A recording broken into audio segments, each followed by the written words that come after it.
கடவுளின் வார்த்தைக்கு எனது மறுமொழி. ஹல்லேலூயா, ஹல்லேலூயா. நன்றி இயேசுவே. கடவுளின் வார்த்தை ஒருபோதும் தோற்றுப்போவதில்லை என்று படித்தோம். ஏனென்றால் அவர் வார்த்தை அவர் வாயிலிருந்து கிளம்பி வெறுமையாக அவரிடம் திரும்பி வருவதில்லை. அது எதற்காக அனுப்பப்பட்டதோ அதை செயலாற்றாமல் வருவதில்லை என்று படித்தோம். இன்று நாம் கடவுளின் வார்த்தை என்றுமே தோற்றுப்போவதில்லை என்பதை படிக்கப் போகிறோம். அந்த வார்த்தையானது இரு வகையான கொள்கைகளின் படியே நடைபெறுகிறது என்பதனையும் கற்றுக்கொள்ளப் போகிறோம். கடவுளின் வார்த்தையும் கடவுளின் ஆவியும் இணைந்து செயல்படுகிறது என்பதனையும், எவ்வாறு இணைந்து செயல்படுகிறது என்பதனையும், அது மட்டுமல்லாமல் நாம் அதற்கு எவ்வாறு உடன்படுகிறோம், அதற்கு பதிலளிக்கிறோம் என்பதனையும் பொறுத்து. ஹல்லேலூயா. இப்பொழுது நாம் கடவுளின் வார்த்தையை கொண்டு இதனை ஆராய்ந்து பார்ப்போம். இதில் நாம் கடவுளின் வார்த்தை என்ன என்பதனையும், கடவுளின் வார்த்தை நம் ஒவ்வொருவருக்கும் என்ன செய்யும் என்பதனையும் பார்ப்போம். நாம் அவர் வார்த்தை வெறுமையாக திரும்பி வராது என்பதை கற்றுக்கொண்டோம். ஏனெனில் அவரின் வார்த்தை நம்முள் கொண்டு வரும் விளைவானது நீங்களும் நானும் அந்த வார்த்தையை எப்படி எதிர்கொள்கிறோம் என்பதை பொறுத்தே அமைகிறது. Praise the Lord.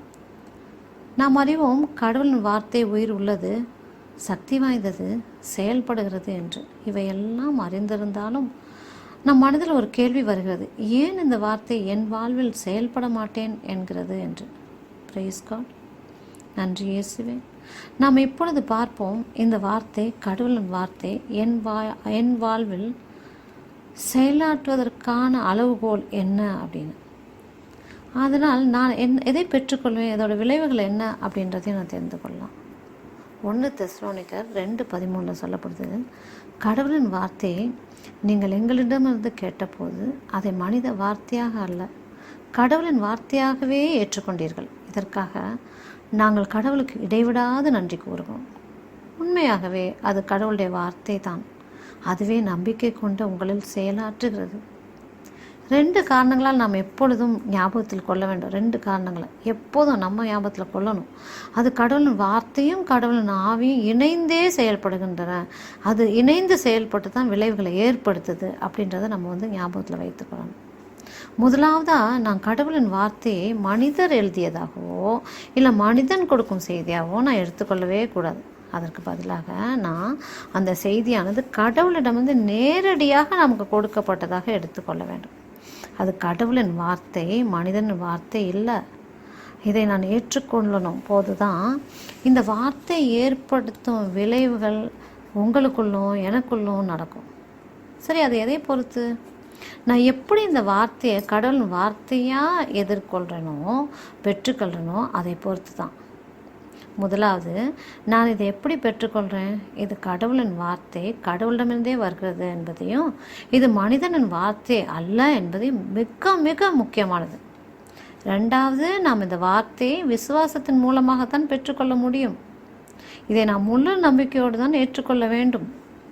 பவுல் என்ன சொல்கிறார் என்றால், நாம் இந்த வார்த்தையை விசுவாசத்துடனும் நம்பிக்கையுடனும் பெற்றுக்கொள்ளும் போது தான் கடவுள் நமக்காக எதை செயல்படுத்த நினைக்கிறாரோ அதை அந்த வார்த்தையும் கடவுளின் ஆவியும் இணைந்து நமக்காக செயல்படுமா, விளைவுகளை ஏற்படுத்தும்.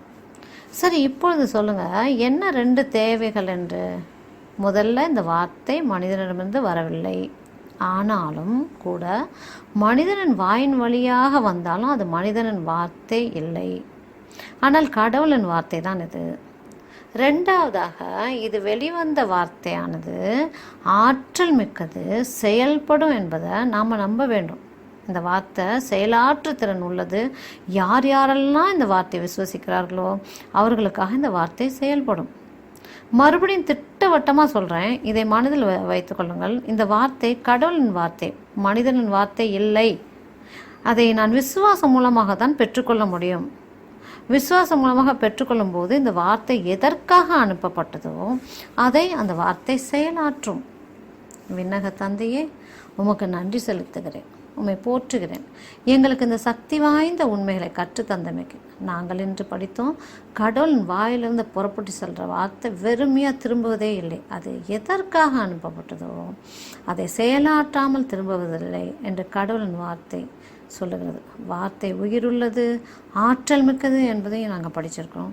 இந்த வார்த்தையானது இரு பக்கமும் வெட்டக்கூடிய வாளினும் கூர்மையானது என்று படித்தோம்.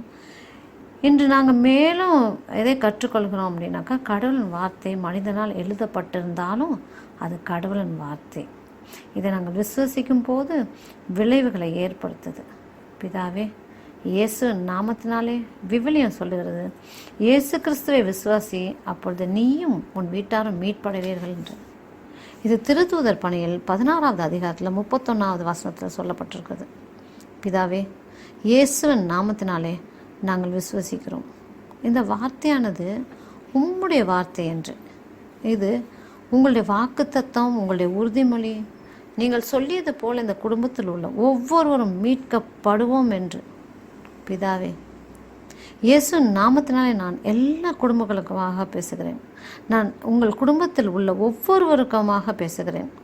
இயேசு நாமத்தினாலே உங்கள் குடும்பத்தில் யாராவது மீட்பு அடையாமல் இருந்தால், இயேசு நாமத்தினாலே எல்லா தீய ஆவிகளையும், இருளின் பிடியில் இருக்கும் உங்கள் அன்பானவர்களை கடவுளின் வார்த்தையை கேட்க விடாமல் தடுக்கின்றவற்றையும், சத்தியத்தை பெறாதபடிக்கு தடுக்கின்ற இருளின் அதிகாரத்தையும், நஸ்ரேத்து இயேசு கிறிஸ்துவின் நாமத்தினாலே நான் இவற்றையும் அந்த இருளின் அதிகாரத்தையும் கட்டுகிறேன். ஏன்னா உன் வார்த்தை சொல்லுகிறது, நீ எதை எங்கு கட்டுகிறாயோ அது விண்ணகத்திலும் கட்டப்படும் என்று. சாத்தானே, நான் இயேசுவின் நாமத்தினாலே உன்னை கட்டுகிறேன். உன் கிரியைகளையும் இந்த மனிதரின் வாழ்விலும் இவர் குடும்பத்தின் வாழ்விலும் கட்டுகிறேன். நான் இப்பொழுதே இறை தூதர்களை அனுப்புகிறேன் இங்கு மீட்பை கொண்டு வர. இவை எல்லாம் கட்டப்பட்ட இவ்வேளையில் நான் கடவுளின் வார்த்தையை பேசுகிறேன். வலிமை மிக்க கடவுளை, நீர் சொன்ன ஒளி தோன்றுக என்றீர். அப்பொழுதே அங்கே ஒளி தோன்றியது.